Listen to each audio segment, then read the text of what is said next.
And here I have the SuperSkip RR, and I am very, very excited about this because the prototype was so good, and then we made some tiny changes to the boat when we went into production.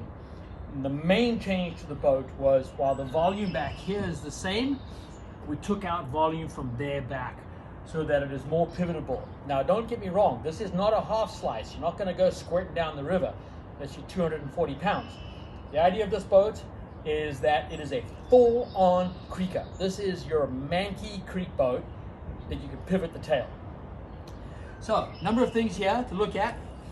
Starting with the hull, is it's got a slightly rounded hull that's basically flat, two rounded rails over here, and a really flared sidewall to make it forgiving, especially up in the nose. It's got these little lifters up in the front there that there's a couple of boats out in the market now that are doing that. I first did that on a slalom boat back in '89, and it worked quite well. But that helps. And then the little dip in the fronts as well. That also, right when you hit it, just the combination of this and that dip really brings the nose up when you come off of a drop. The important thing though is if you look at the rocker profile and you look at the rocker of the deck and the rocker of the hull, they're matched. They're the same shape. So when you go over a drop, if you do pencil in, they want to come up together. They're not fighting each other where the bow is trying to do this on the bow volume on the deck is trying to do this, and the volume or the rocker on the tail is trying to do that. These work together, so when you do go in, it shoots out forward like this, out of the hole.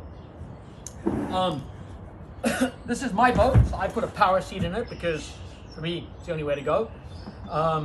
But the normal boat comes with the mega comfy outfitting, very adjustable, very easy to move around. Some small changes to the cockpit. It's got a little more hook to the thigh brace, so we've kind of hooked this down slightly more over here to make that just a little bit more grabby on your legs.